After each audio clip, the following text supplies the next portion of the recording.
O carnaval é a festa mais popular no Brasil. Na verdade, teve início há milhares de anos na antiguidade, mas não se tinha samba, nem passistas e nem pessoas na avenida. A folia sempre estava presente entre os hebreus, os romanos e também os gregos. Eram grandes festejos pagãos, cheios de comida e bebida, para comemorar colheitas e louvar divindades, e ocorriam entre novembro e dezembro. Na Idade Média, a igreja decidiu incorporar as festas antigas ao seu calendário.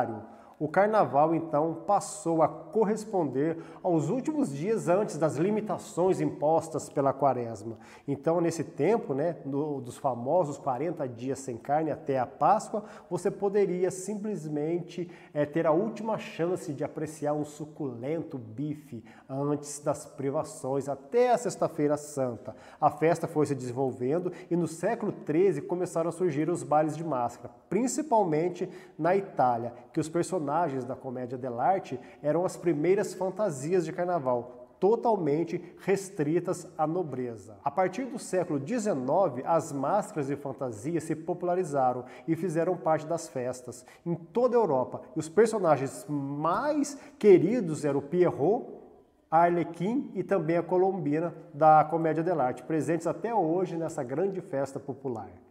E no Brasil, como foi o carnaval? Ele foi comemorado por aqui desde a chegada dos portugueses no século XVII, por influência também dos nossos conterrâneos.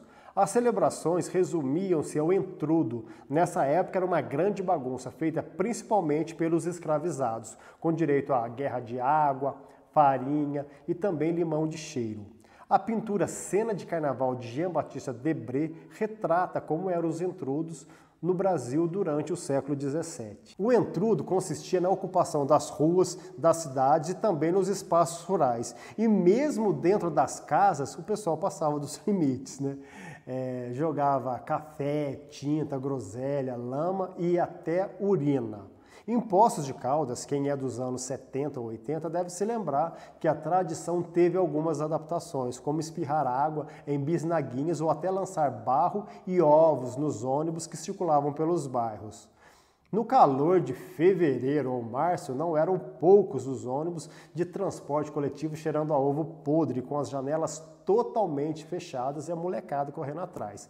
Não, eu me lembro de uma vez, a gente ali na rua Bílio Narciso Pereira, esquina com a Alameda Nova Esperança, a gente ficava esperando o ônibus passar, Ficava esperando o ônibus pegar aquela subidona da Bílio Narciso Pereira para virar, então a gente ficava bem ali, porque como o ônibus ia continuar subindo e ia ter que virar, a gente jogava água, barro, e tentava mirar nas janelas que estavam abertas, A partir dos anos 2000, essa brincadeira de mau gosto ganhou um novo elemento, as temidas espuminhas de carnaval, que ao invés de espirrarem para cima, eles miram um nos rostos dos outros, É uma brincadeira totalmente sem graça, eu não gosto, não espirre em mim, brinca com quem tá brincando, é o que eu falo lá na charanga dos artistas.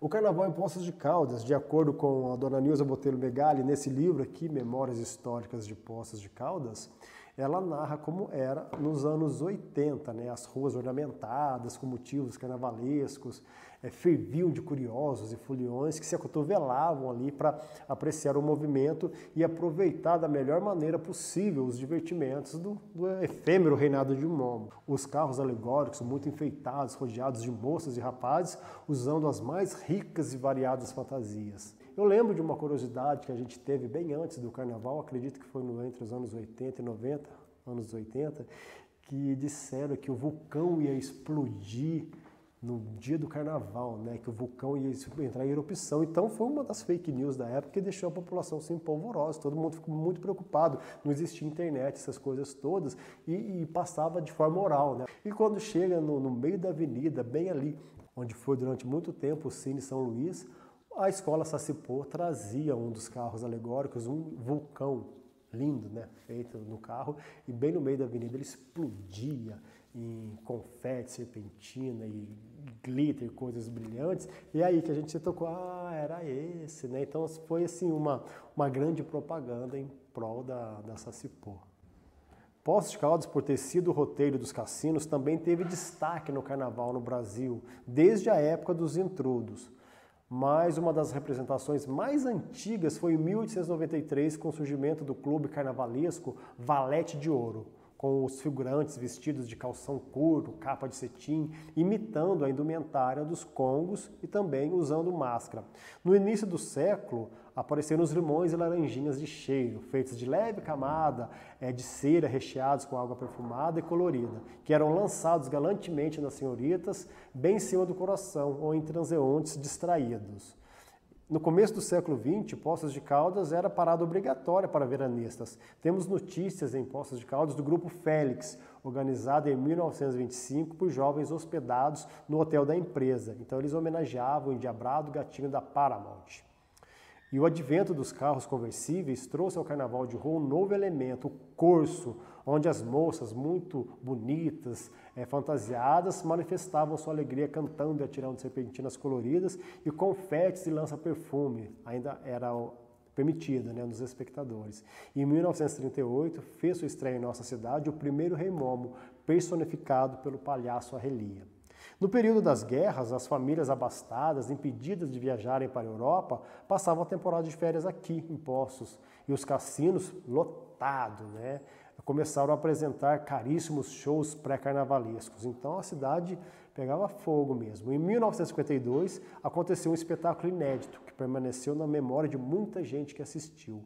O banho de piscina fantasia, apresentado pelos aqualoucos, vestidos de banhistas da Belle Époque, brindaram a população com emocionantes e ousadas acrobacias aquáticas. Data também de 1952 a criação da revista Seleções Carnavalescas, pelo senhor Décio Alves de Moraes e Alexandre Xandó, contando a história da cidade, também do carnaval daquela época, desde o seu início. E hoje faz um resgate histórico dessa grande festa, com reportagem especial. A revista tem um caráter cultural de resgate de nossa história e também das nossas raízes.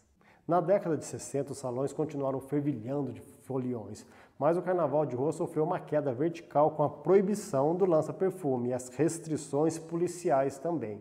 A juventude não tinha como se divertir, pois seu acesso aos clubes era proibido. Foi quando a Associação Atlética Caldense, apoiada pelo juiz de menores, o senhor Dr. Milton Mendes dos Reis, iniciou os bailes familiares, permitindo a entrada de jovens a partir dos 15 anos. Incentivados com esse fato, eles começaram a organizar com grande sucesso os seus próprios blocos de carnaval na cidade. E na década de 90, os concursos de blocos e escolas de samba com seus carros alegóricos passaram a realizar na Avenida Francisco Salles, onde eram armadas arquibancadas para a população assistirem melhor aos seus desfiles, das agremiações preferidas, que acontecia na Praça Pedro Sanches e foi para lá. Desde 2017, as escolas de samba não desfilam mais, dando espaço na avenida para os blocos caricatos de rua. O Carnaval de Poços de Caldas conseguiu atrair para a nossa cidade as atenções não somente das regiões circunvizinhas, como de outros estados do Brasil também. Foi uma festa que foi crescendo nos últimos anos e o Carnaval de 2020 foi considerado um dos melhores carnavais acontecidos aqui na cidade de Poços de Caldas. O Carnaval foi se transformando, o que começou tocando até ópera lá na Europa foi se mesclando com o samba e mesmo o funk teve entrada na festa nos anos 2000. O Carnaval, sendo uma festa de todos e para todos, abraçou todos esses estilos musicais, mas a população mais idosa e os pais com crianças pequenas necessitavam de uma parte da festa em Poços de Caldas, porque a geração de jovens queria pular longe dos olhos vigilantes dos pais. Partiam para Muzambinho, Caconde, até mesmo Santa Rita do Sapucaí.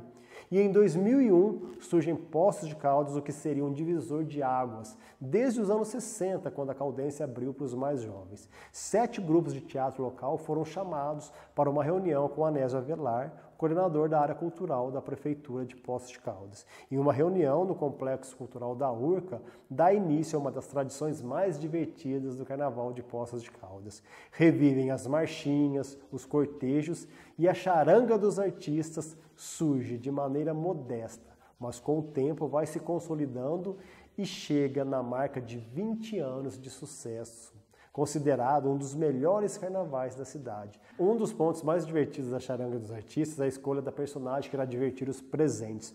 a baranga da charanga. Assim como os bufões da Idade Média, quando as manifestações carnavalescas eram cômicas e tinham caráter popular, sendo assim, opunham-se à cultura oficial no medievo, de caráter sério e religioso, pois se situava entre a vida e a arte, degradando, parodiando, trocando, questionava os valores morais da sociedade.